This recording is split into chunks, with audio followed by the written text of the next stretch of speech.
Hello and welcome to a Celtic World, YouTube channel and podcast made by Celtic fans all around the world, for Celtic fans all around this great big Celtic world.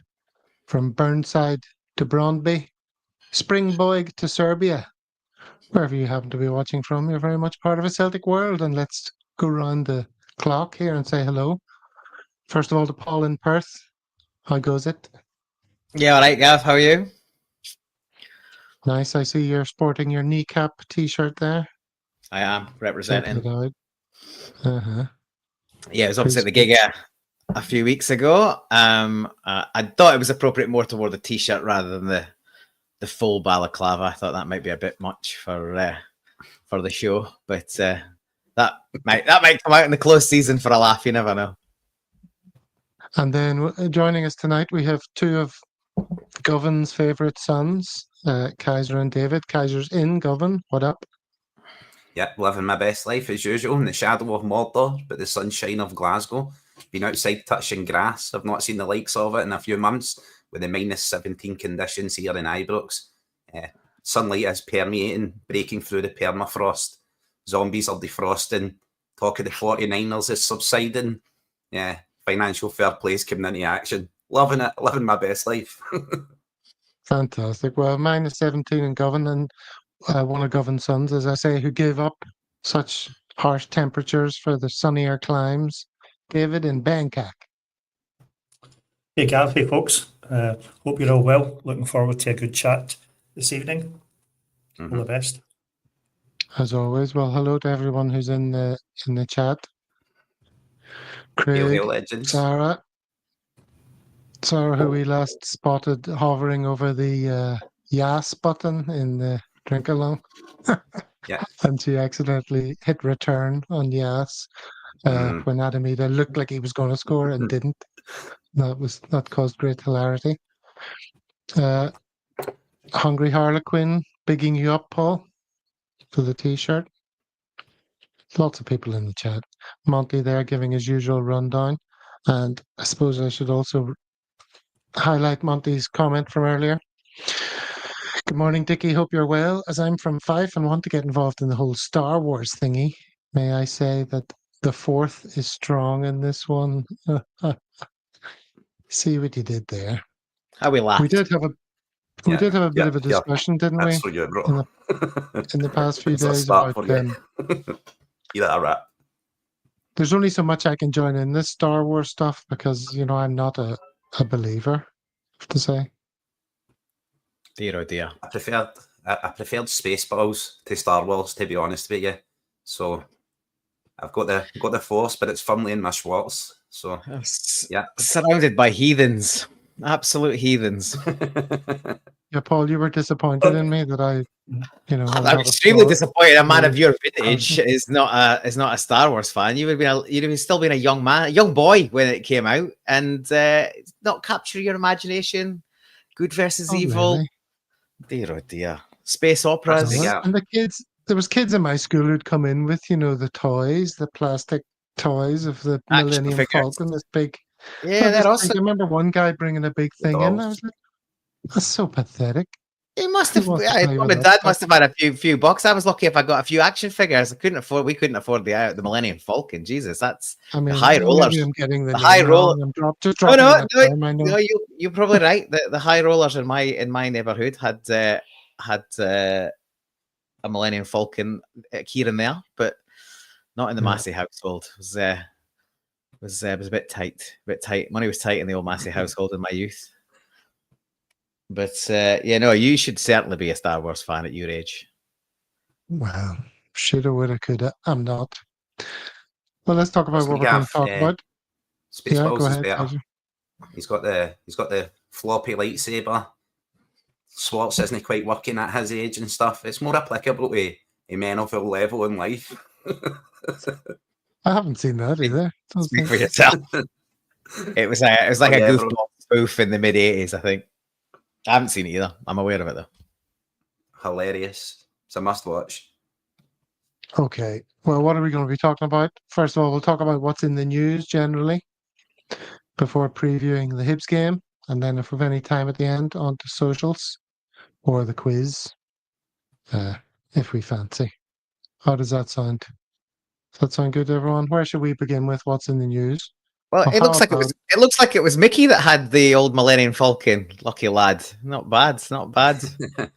Mickey's in the chat. It was me, Gav. I'm pathetic. I don't think you're pathetic, Mickey. Yeah, well, fair play to you. Hats off for the Millennium Falcon, you lucky lad. Wish we could have had. Always got a new hero.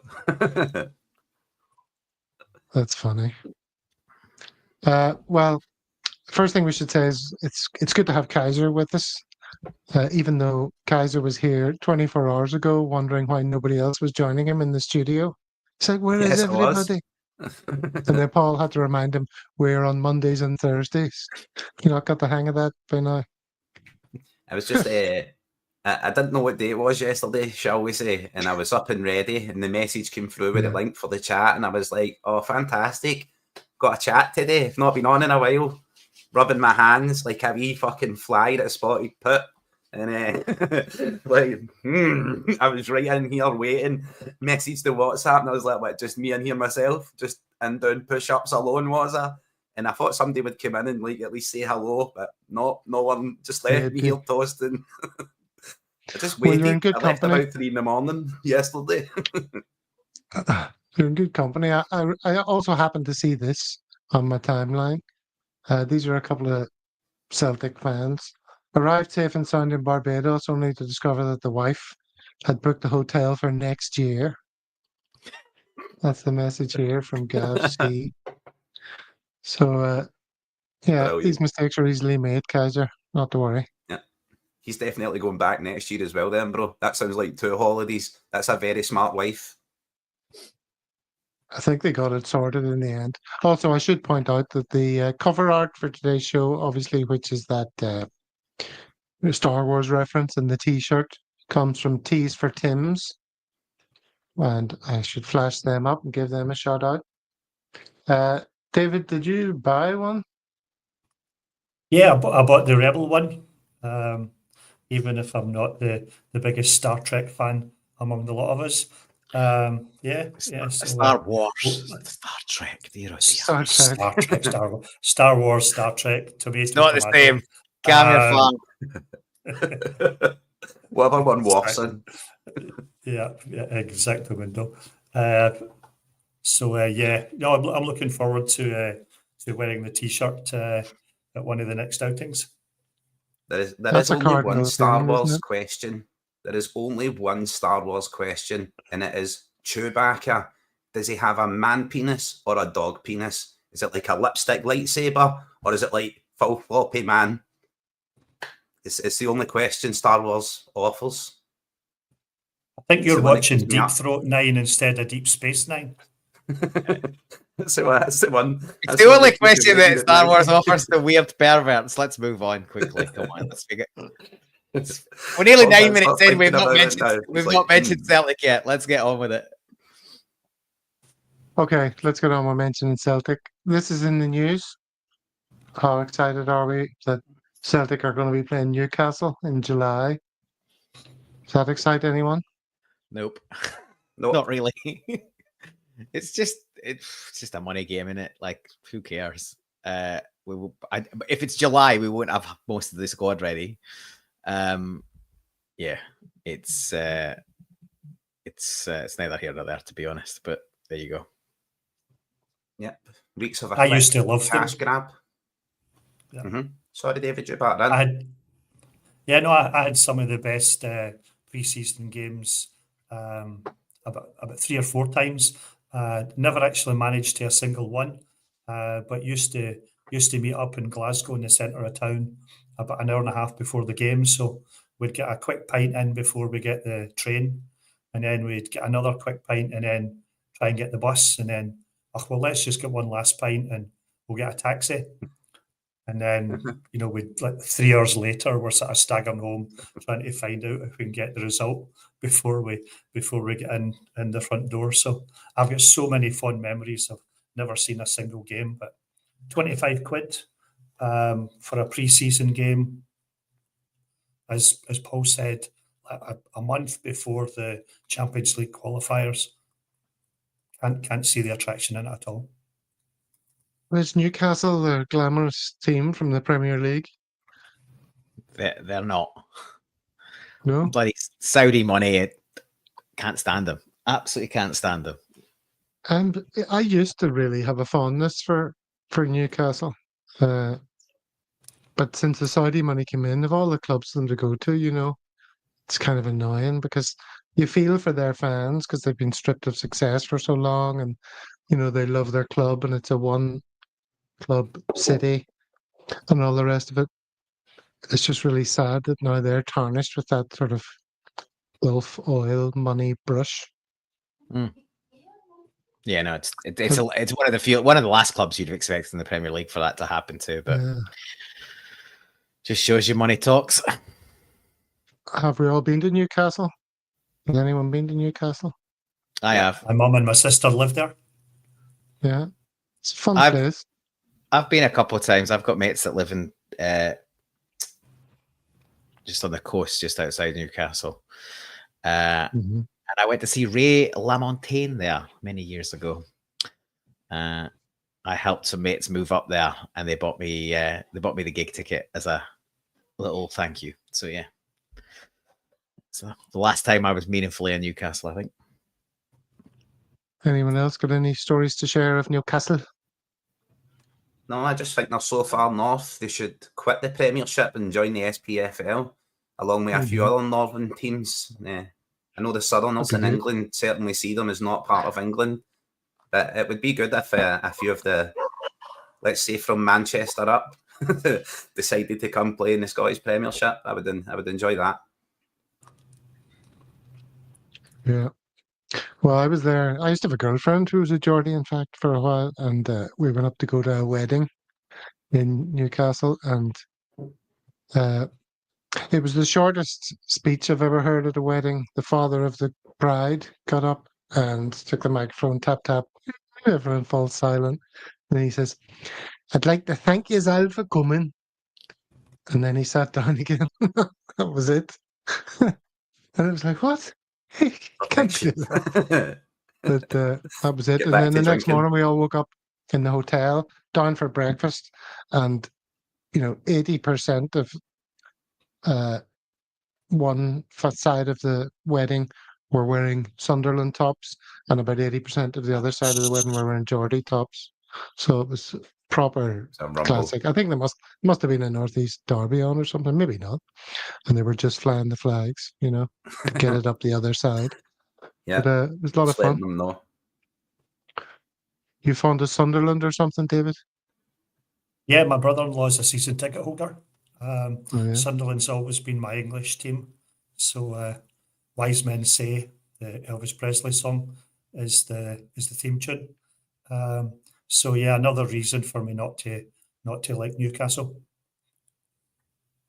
Sunderland till he dies. Definitely. All right, let's move it on then. That's enough about that. What else is in the news? The Global Red Card campaign. There's just a measure here of the success of it. 224 actions across 173 sports clubs in 37 countries on 6 continents. It says here, where do you hear this? The expectation of this coordinated effort was not that corrupt organisations like FIFA and UEFA would do the right thing, listen to fans and uphold their rules.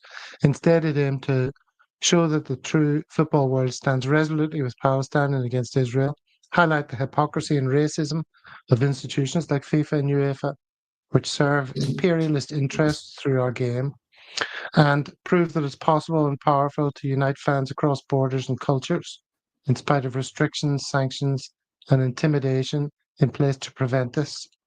And then, by way of an update, shamefully, UEFA's response was to elect the president of the Israeli Football Association onto its executive committee. A depraved act of defiance emphasizes the challenge of purging colonial racism from our game. And then there's a list of the 173 clubs that were involved. So, no denying the success of spreading that, from a standing start by the Green Brigade, right? Kaiser?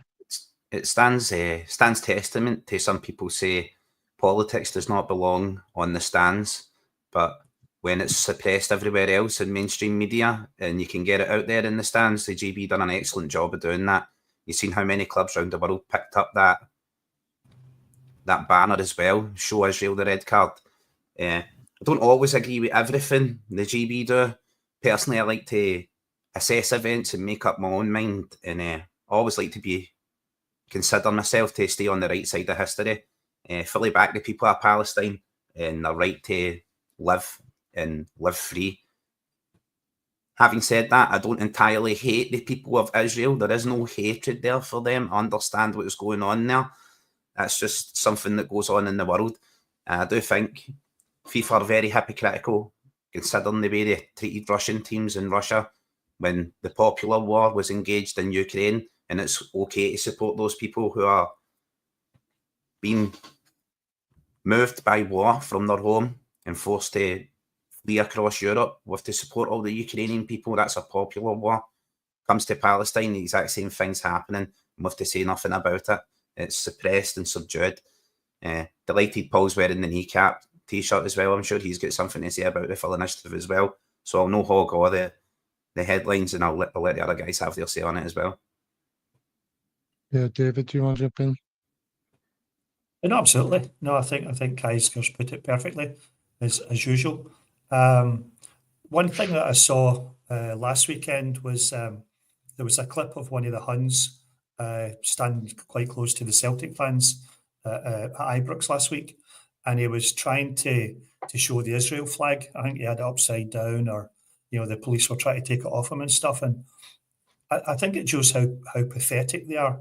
That as Kaiser says, you have to stand on the right side of history, and just because Rangers hit Celtic and we hit them as well, it doesn't mean that you don't stand up for something that makes 100% perfect sense.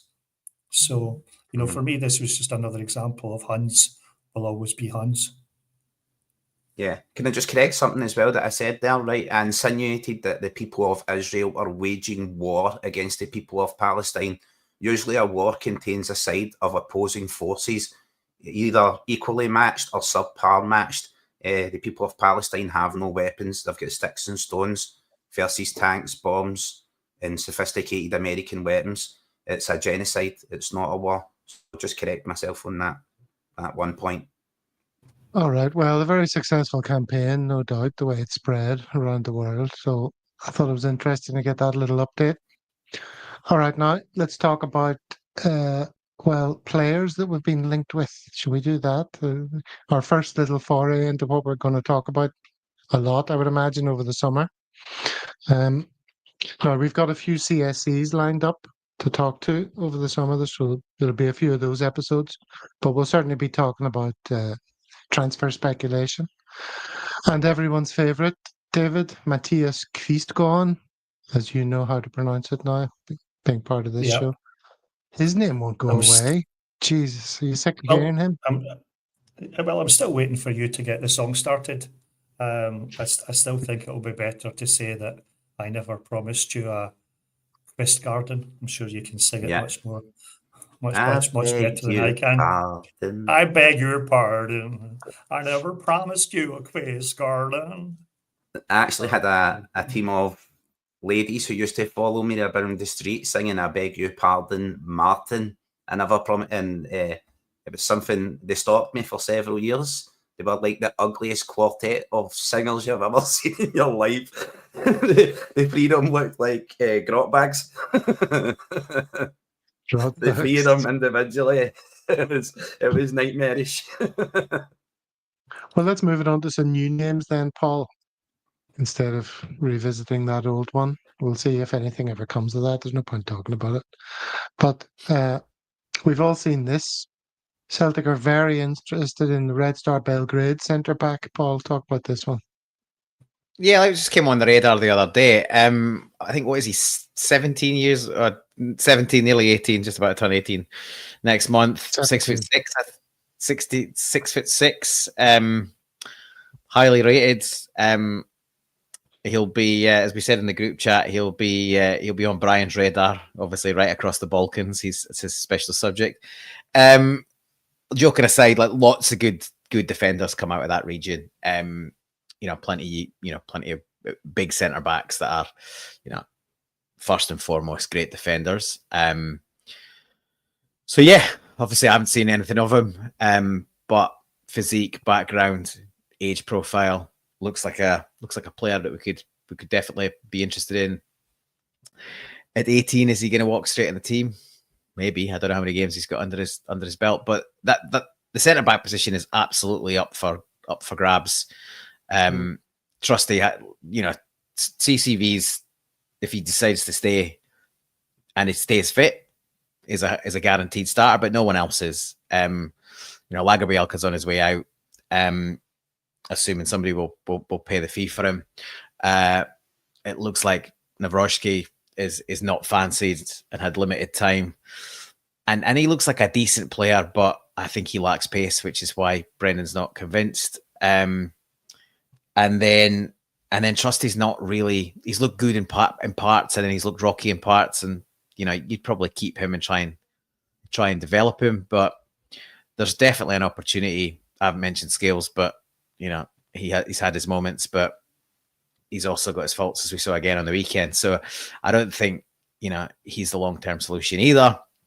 Not to say he can't do a job around the squad, but yeah, for me there's definitely a centre back first choice pick up for grabs, and I'd be very surprised if we didn't buy somebody in that position this window, and I'd expect to move two or at least a couple on.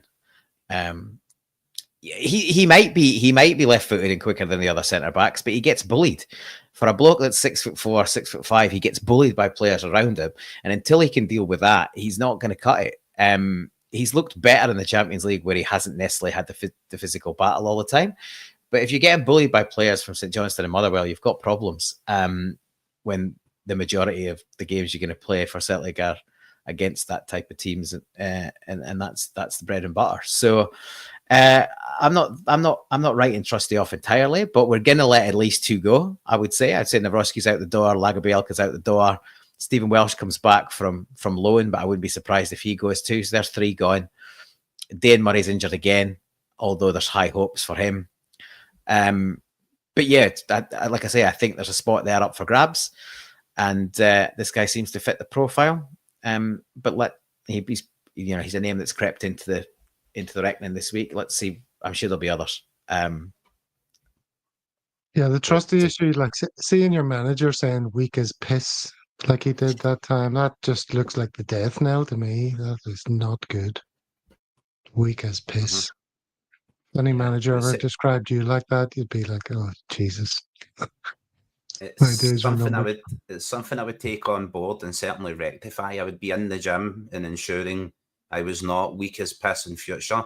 It's also like a boxer who doesn't like getting hit in the body or doesn't like getting hit in the stomach. Is you can guarantee every fight he's in, people are going to be all about hitting him in the stomach. That's exactly what Paul's talking about with Trusty in the league. As soon as the Scottish forwards, who are big cloggers usually, as soon as they see that they can rough you up and get in about you in that way, they're going to do it every single game until you learn to cope with it and adapt to it. So I think it's a bit early to judge Trusty instantly. We did judge Kobayashi instantly. He got roughed up in the game and never saw the light of day again. He had the opposite effect to what happens to a genie's lamp. He got rubbed up and he rescinded back into the bottle and disappeared. So I hope that doesn't happen to Trusty. But Paul's correct. Definitely a centre-back position up for grabs. I don't know if this young player would be the answer or if that is more looking towards the future with Dane Murray, given the fact that he's just coming up 18.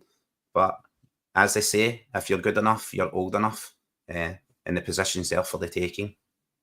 Well, I see we've all steadfastly tried to avoid saying his name, so maybe we should address that elephant in the room. Does anyone want to have a go, or would you like a little lesson first of all, before we do that?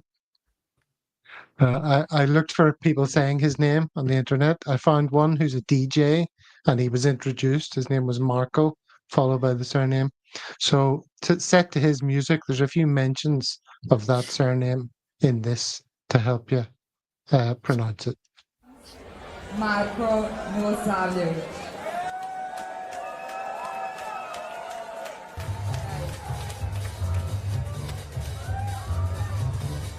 Milosavljević. Milosavljević. Is that the money? Milosavljević. Milosavljević. Milosavljević. Is that the money?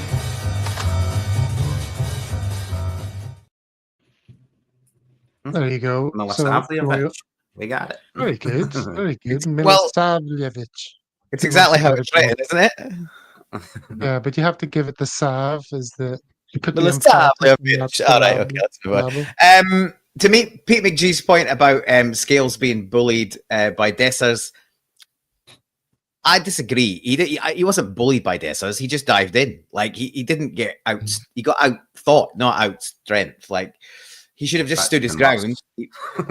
Well, yeah. The point is, we know Scales isn't up to scratch, right? But he's not in the same boat as Trusty is for getting bullied.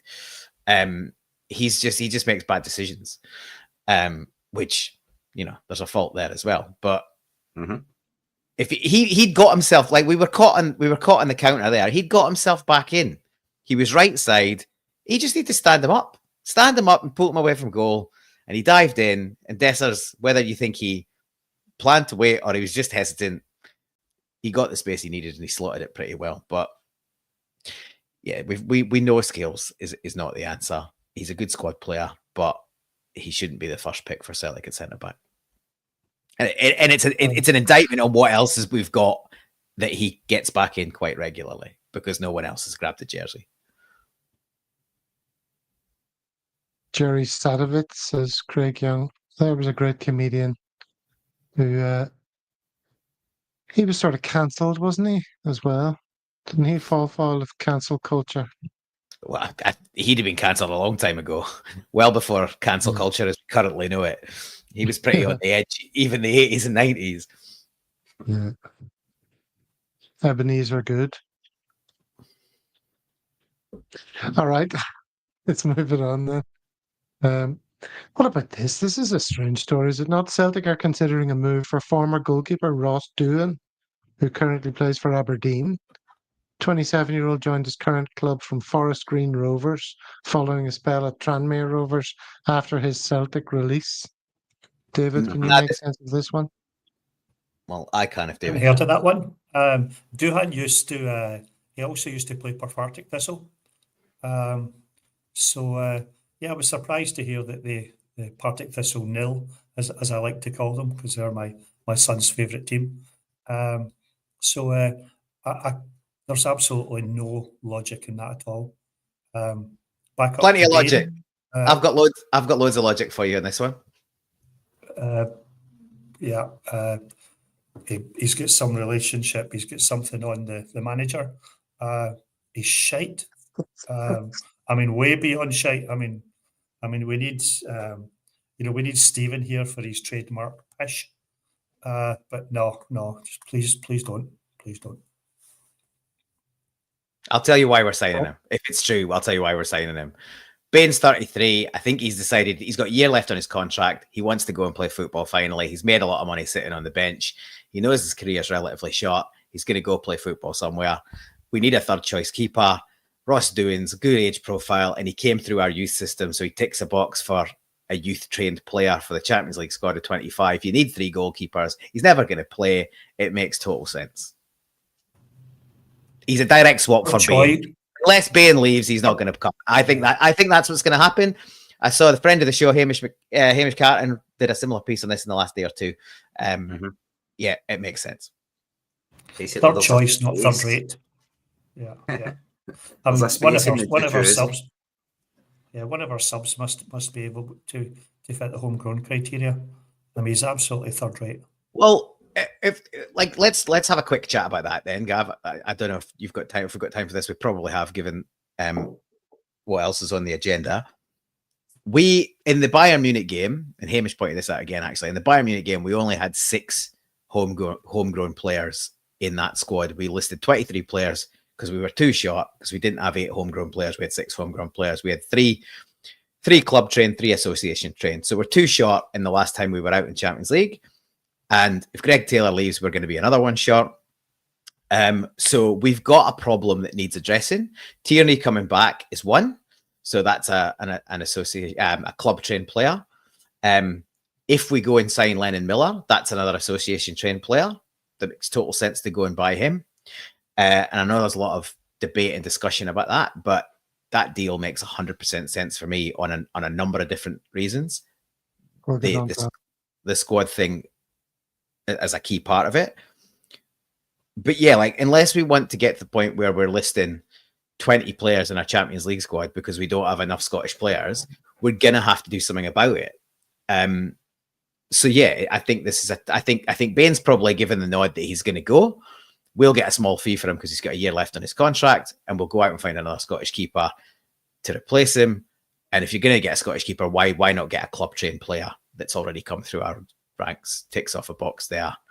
Because let's be honest, we're not producing that much talent directly for our own squad. Our club trained players are still Callum McGregor and Jamesy Forrest, who are 31, nearly 32 and 33. And obviously now Kieran Tierney and a goalkeeper. So there's, Dane Murray's floating around the edges. There's scope for us to have young players, young Scottish players. Craig Gordon. I know so many 50, fans love Craig Gordon.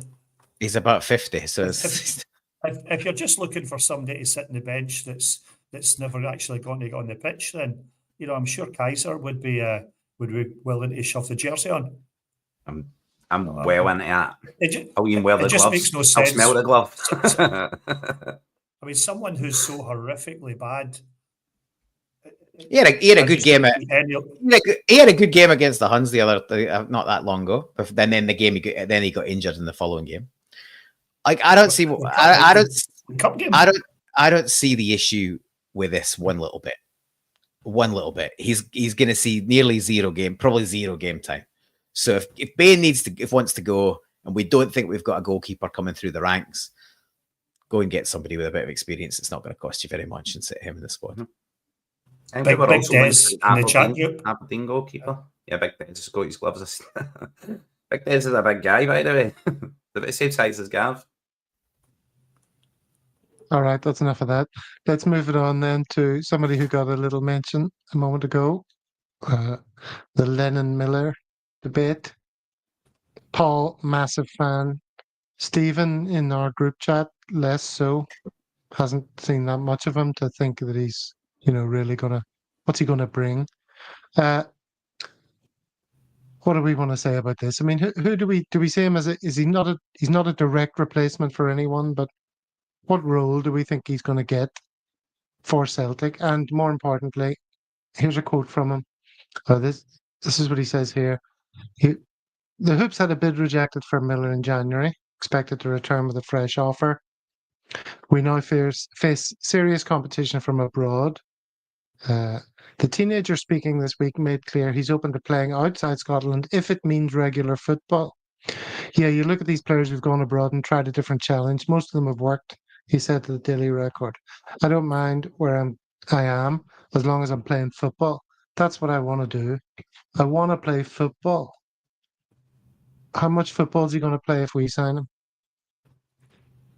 I think with Rio Hatate possibly being on his way out the door leaves us light in the left-hand side of midfield. We've got Bernardo there, who has been bubbling away in the background, just coming back from injury. Want to see more of Bernardo, obviously, but I think there's definite scope there for Lennon Miller to be brought in. Definitely, fantastic player for what I've seen of him so far. Still very, very young. Excellent free kick taker as well. It's definite scope to have him in future-proof Celtic's midfield. I think he'd play quite a lot of games for us, especially with the volume of games we have. He leapfrogs McCowan. Of course, you can't compare the two. He's at his peak at 27, 28, and Miller's an 18-year-old kid. He's hardly, it's just a ridiculous comparison. But he's not a direct replacement for Hatate. You expect if this is what I would expect if we sign him. Bernardo is expected to step up. You've got Bernardo. Engels is a year further down the line. He's going to be a better player. A bit like losing O'Reilly, we never directly replaced him, but the net sum of the midfield meant we didn't really miss him that much. I think the same's here. Bernardo is more of a workhorse, but he's technically very good. He doesn't have quite probably the complete magic that Hatate does, but he's probably going to be more consistent than Hatate. And Lennon Miller has got some magic in his boots. He's just pretty young. I saw an interesting comparison which said, Lennon Miller's played X number of minutes and McCowan's played like half that or a bit more than half that. But then you start getting into they're both midfielders, right? You start getting into the stats of how many passes they've played, how many passes they've completed, how many assists they've had, how many time spent on the ball, and they're nearly identical because Motherwell are a struggling side and he's not getting to see as much of the ball, and at Celtic you'll get lots of the ball. I think he'd play 30 games plus. He might not play all of those games, but at 5 or 6 million, give them that cash with an add-on, secure the best talent in Scotland and give him opportunities. He'll get opportunities. He can play 6, 8 and 10. He's got that ability. We can rotate him around and give Callum McGregor a rest, or you can drop Bernardo into the 6 and play him further forward. I think it's an absolute no-brainer. And for all the doubters that said McCowan wasn't good enough to play for Celtic, I don't think there's many people that would say that now. I get pelters when I say he's not quite good enough to be a starter, and people are saying he's better than Engels and all of this stuff. So the only reason I can see that people don't want him is because we're speaking about 5 or 6 million. The same reason that they're having a go at Ida for 8.5, 9.5 million, and the same reason they're having a go at Engels for 11 million. The Celtic support is one of the weirdest supports going. We cry if we don't spend money, and then when we do spend money, we absolutely leather those players as being not good enough for the fees paid. It's bonkers to me. Like this. If this, like somebody said earlier, if this kid was foreign and we paid 5 or 6 million for an 18-year-old kid that was playing every week for a mid-table team in, like Engels, in Germany or Italy, we'd be creaming our knickers. I really don't get the negativity. We should be getting this deal done. We should have done it in January, and we run the risk of it being another hickey. And I'll get pelters for saying it. Lewis Ferguson, these are players that have left Scotland and gone on and done really good things, and then gone out of our price bracket. We should be getting this done. Even if he's only here for 2 or 3 years, we get a sell on, we get a profit. It makes total sense. I can't believe there's as much pushback as there is. It reminds me of a Paul Lambert who we missed out on, went away, won the Champions League, and then returned to Celtic. So like it could be something along those lines if we don't strike now. There is players we've missed out in the past when we don't strike when the iron's hot. But the difference now is Kaiser Lambert wanted to come back to Scotland and could still fit in our wage bill. What's the chance of a Champions League winner coming back to Celtic and fitting our wage bill? Although obviously Tierney, was nearly in the mix, albeit they've dropped out of it. It's pretty unlikely that thing's going to happen. I think we've got to strike while the iron's hot. Yeah, I was just going to say that I haven't seen enough of Miller personally to have a very strong opinion on him. He looks like a reasonably good player, but I haven't been focusing on him that much, as Pete McGee says here, unless people are like watching Motherwell's games and things, which I personally haven't. But I mean, I take it he's highly rated, so I think it stands testament to the other Scottish players in midfield. He was captain of the Motherwell team. He's been captain of the Motherwell team. He's played like 100, 200 games. He's been capped by Scotland at 18 years old. Like, I'm not sure how much more we need. Like, it's back to my original point. We need to be picking up the best of Scottish talent and giving them opportunities and building them out of a system. It's the only way we're going to get that Scottish quotient at the right level. Craig saying, give him 8 million if that's what they're after. I'd rather go spend that money on someone. I'd rather that than go spend that money on someone we have to Google to know anything about. I was He's just only going to got say, 18 months left in his contract. But the other thing here is about, like, and altruism's not going to be high on our list, but we should be filtering money back into the Scottish game for selfish reasons as well. Like if we want Scottish players, we want to get them in our squads, and we're always complaining about a lack of competition and all the rest of it. You pay decent fees to clubs in your system, it puts them in a position to develop themselves and keep them around and strengthen them and build up the competition overall. Yeah, get it done. But it's not like, and if we have to pay a little bit more, like we did with Engels, like we did with Ida, that's our own fault for sitting on the best part of $100 million of cash, or quid of cash. Like there's a tax to be paid for being cash rich. Everyone knows it. Everyone knows we've got a ton of money, so they're going to squeeze us until the pip squeak. Obvious. Yeah. I was just going to say, right, I think there's a lot of Scottish players who are doing well in midfields across the world, as well as the English Premiership. You look at the midfielders doing well in Italy. So our midfielders and Scottish midfielders have got to be being monitored. There's got to be scouts all over the world checking out what's going on there. To think that Miller's not going to be scouted and moved to a decent sized club is ludicrous. There's more positives coming in chat about the player than any negative that I've seen in there. I've not even really seen anyone put a negative about him other than they feel like he's a bit of a project player. But if he is a project player, what a fantastic level to start at. If that's your level of project player we're starting at now, it's a lot better than Yang. Good comment there. Yang. Good comment there from Jack Flash, Gav. Jumping Jack Flash. Scott Brown cost $4.5 million in 2007, and we got a bargain. We did get a bargain. And now we're talking about spending one or two more than that nearly 20 years later, and we're all having a collapse. Like, conniptions. Just daft. Sorry. Oh, okay. Well, let's move it on then. There's going to be plenty of other player talk to come, no doubt, in the future. Let's lick our lips at the appetizing prospect, David, of facing Hibs in the next game. You know, Hibs are the form team. Look at that. That's a funny form table. Usually I put this up and like we're first or second, but Hibs, St Mirren, Aberdeen, Celtic, Kilmarnock, Rangers. That's the order of events. Yeah, Hibs very much the form team. And where are they in the table? They're in third, 56 points over Aberdeen's 53, Dundee United's 50. So loads to play for. And having something to play for, a lot comes down to that at this time of the year, David, doesn't it? Yeah, for sure. Listen, I enjoy a gamble. I like to put a bet on every time I'm back home. My son puts bets on for me for all the Huns games, so I've lost quite a bit of cash recently. But I would never, ever bet against Celtic. But Hibs on Saturday are 9-1 to win, which is just a phenomenal price. If you look at the team that we're going to put out, Carter Vickers, he would be available to the cup final. You've got, we're going to probably have Scales, Taylor. AJ is not available till the cup final. He's probably going to rest Maeda, and Kuhn is injured. So you take out like 5 of our top players. You replace them by, as I say, Trusty or Scales or whoever.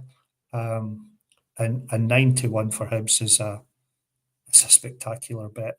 I will not have a penny on it, and I would never ask my son to put a penny on it for me. But Hibs have got everything to play for. The only thing that we've got to play for is avoid injury for the next 3 games. Personally, I'm really looking forward to it because it's a 9 o'clock kickoff in Bangkok. So, a few beers and O'Shea's, watch the game. Obviously want us to win, but really couldn't care less as long as key players don't get injured. So, yeah, I think it's a great opportunity for Hibs, and maybe it's a chance for them, some of their players like Campbell, who could also, I think, do a job for us. Yeah, there might be a few people running out to take that bet secretly. Jumping Jack Flash has admitted it. He'll be on it. Yeah, they are a good side, you have to say. And like I say, excellent being of form. Uh, 8 consecutive wins at Easter Road. That was from May the 7th. That's yesterday. All right, so that's definitely still valid. 27 goal contributions from Martin Boyle for Hibs this season. I love watching Martin Boyle play, and I only tend to see him in highlights or the odd game here and there. But he's always entertaining. You a fan, Kaiser? Yeah. Speedster player in it.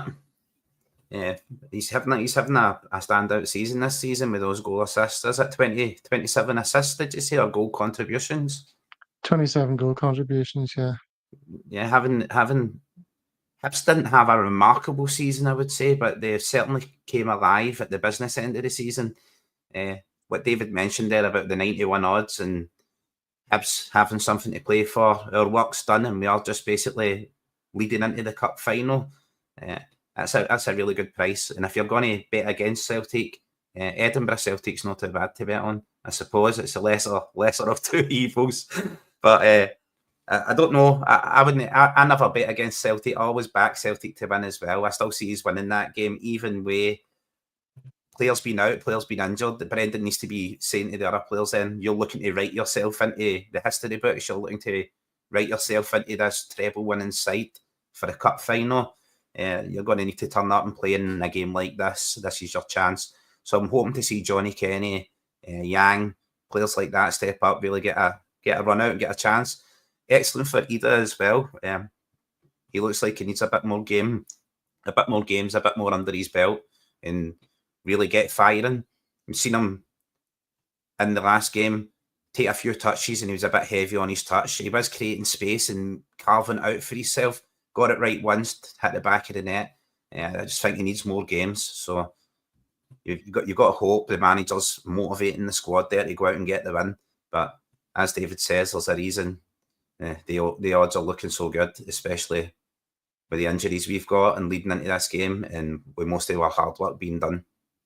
So yeah, it's one to think they've still about, got loads legends. to play for, as I say. So I don't know if anyone's been watching them that much this season, but I had a wee look to see, what had happened to turn their season around. And they were saying that the manager switched to 3 at the back, O'Hara, Bashiri and Iredale, and he dropped the keeper and brought in another fella, Jordan Smith, who's been very solid.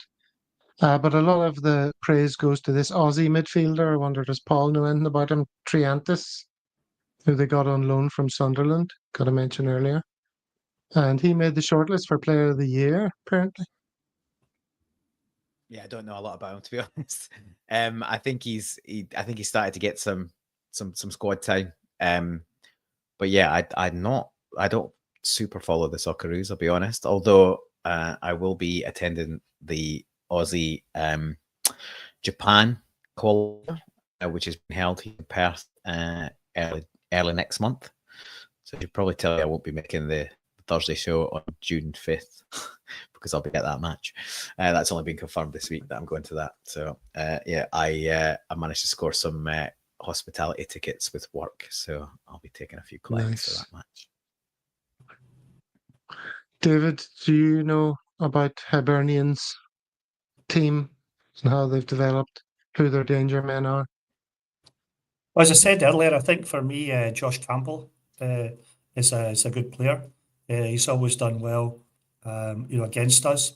My wife's maiden name is Campbell, so I was always a little bit worried that he might score against us. The same as in the cup final, Clarkson to score for Aberdeen. So I'll be hoping for him to be on the bench and not get any game time at all. But no, I think Campbell is a very good player. I think the left and right backs, are they like twins or brothers or something? Cadden brothers, yeah. I think they're potentially very good. I'm not suggesting that we have them as like first team players, but I could see them definitely as very strong backup compared to what we currently have just now. So I think even if we were playing quite well, they're definitely the form team, and they deserve a lot of respect. Which is why when it comes to the suggestions about the score, I'll be reducing my prediction from 6-0 to 5-0 for Celtic. just garnishing it slightly. I seen Pat Man's comment as well. I was like, yeah, got it right there. That's Hibs' most important player, Liam Scales. And what Scales packed his football boots or his ballet shoes? What are we getting? Who knows? All joking aside, I'm a bit nervous about our defence's ability to withstand their attacking players. You say, like, your man Campbell is sort of sits behind the two strikers, doesn't he? And they've got Bowie up front with Boyle, usually, or that other fella, the Ukrainian guy, comes on, scored a goal recently. You know, they've just got plenty in their armory. What's going on in the chat here that I'm missing out I'm on? talking David? pish as usual. Yeah. Oh, No change, Monty. No change. Yeah. I've been caught Maybe you could- everything in there today as well. I think I get caught an uneducated, delinquent, and caught for everything earlier on before I got a chance to defend myself. Doesn't bother me. I'm pretty sure it was uneducated fool. An uneducated fool, Mr. T, just out there in the chat. That's true, Putting me in my from 18. place. The spoon burners, Anton Rogan's left foot references. Paul, as we were talking about last week, you know, I've been reading Irvin Welsh, and I just finished that Dead Men's Trousers.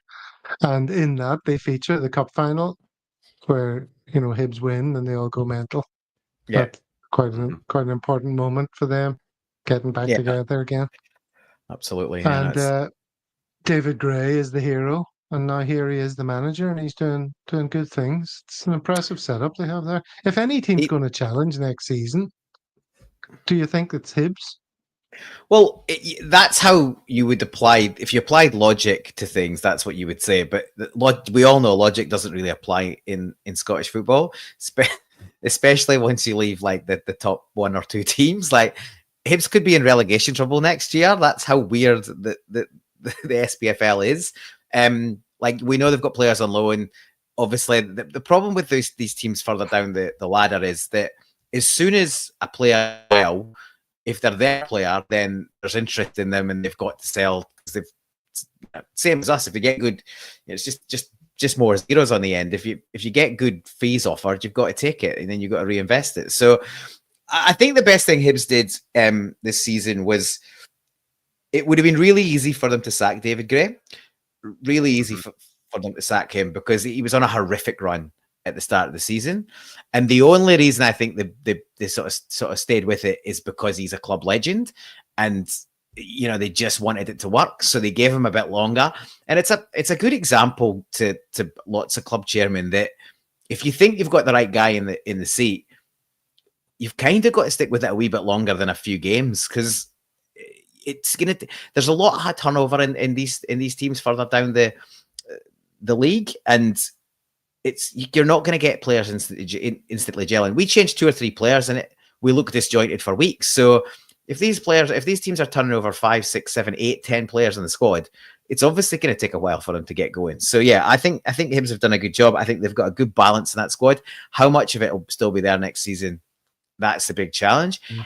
If Gray's supported with the funds that come in from players that do leave, then they should be there or thereabout. Look, if they'd had even a middling average start to the season, they'd be well in the mix. And the same goes for Aberdeen in the second half of the season. If both those teams had a reasonably average return in the periods where they were absolutely awful, they'd be challenging Rangers for second, if not already in place for that. So I'm quite optimistic that we potentially see a bit more competitiveness in the top half next season. Because like United have come up and done a good job. Hibs and Aberdeen, when they've got their shit together, have been competitive. You know, you would expect that Hearts won't be as bad again next season, but you never know. No shame if it is.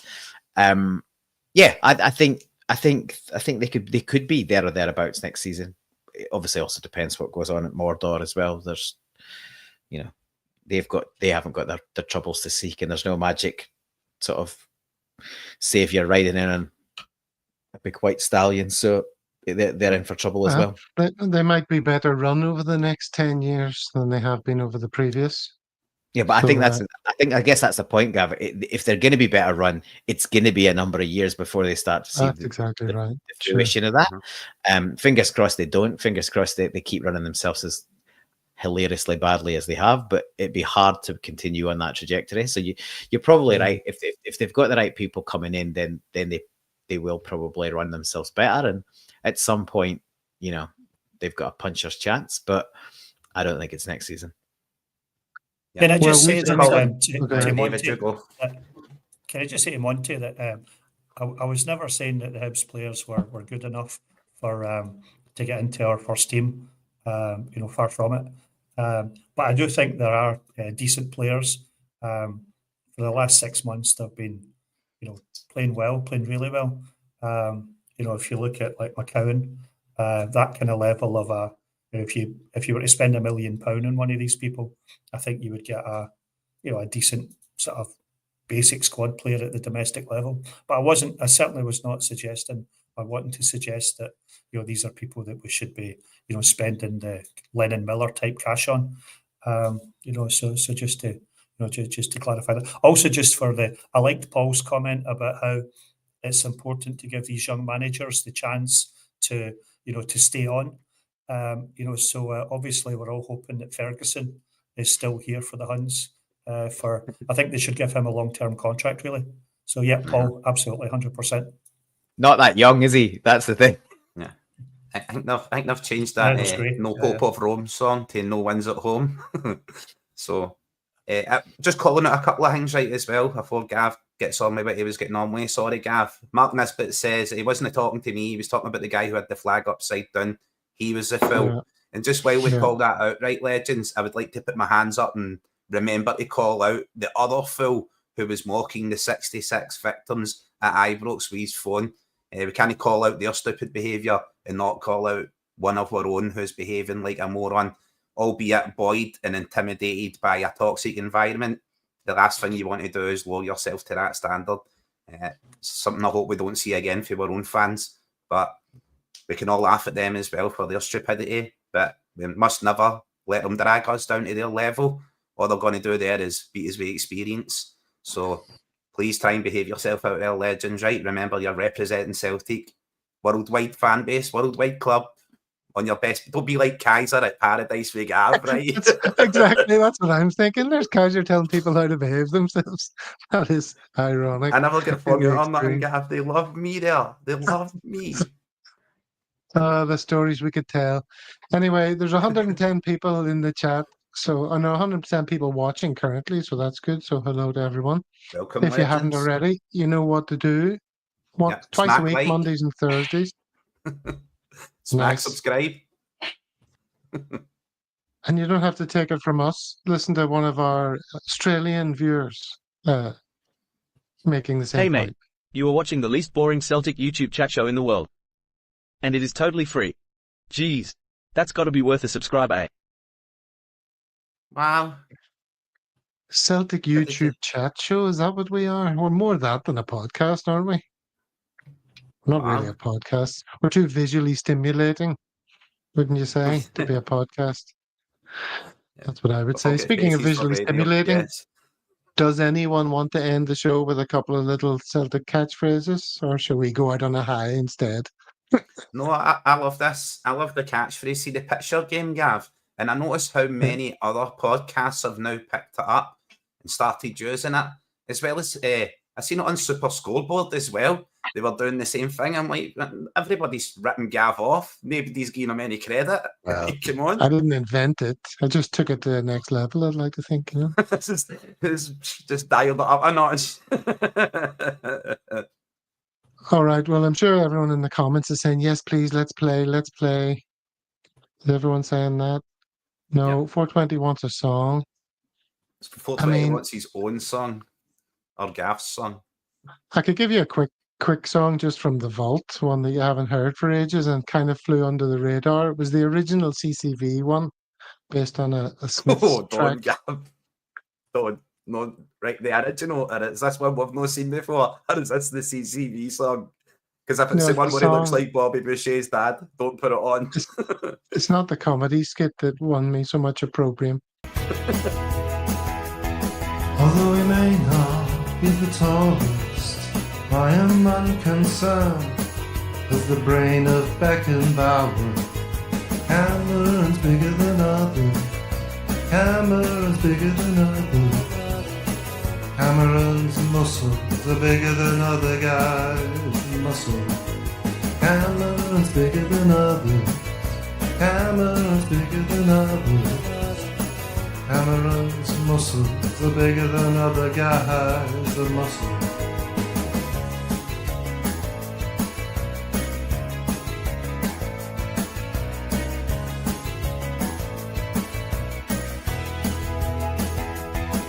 Colossus of a defender is central to our team, practically flawless. Cameron's bigger than others. Cameron's bigger than others. Cameron's muscles are bigger than other guys' muscles. Cameron's bigger than others. Cameron's bigger than others. Cameron's muscles are bigger than other guys' muscles.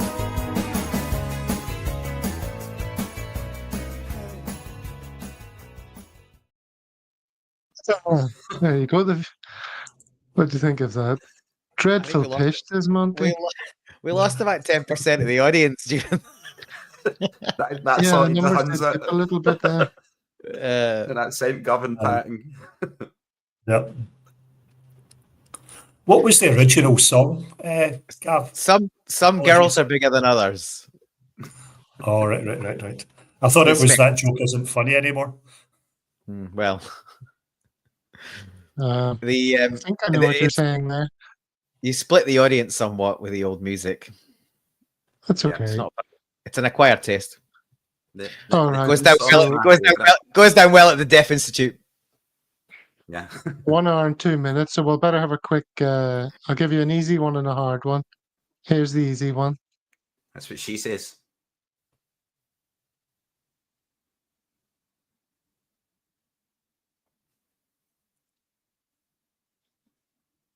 Tell us if you've got it. Don't blurt it out, but tell us if you've got it in the studio. Let's see if anyone can get this in the chat. People are still responding to the song. 420 loved it. He's a man of infinite taste. Is this the easy one? That's the easy one, yeah.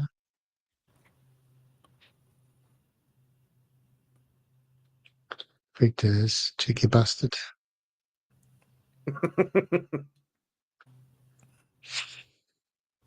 Some singers are bigger than others. Come on, guys. This is not easy, Listen, Gav. it's a man that's just pointing at the guy like, who is this? And I'm like, I never knew my father. I'm on my fields now. Okay, so who would you describe that as if that was you? Who would that be? Could be anyone.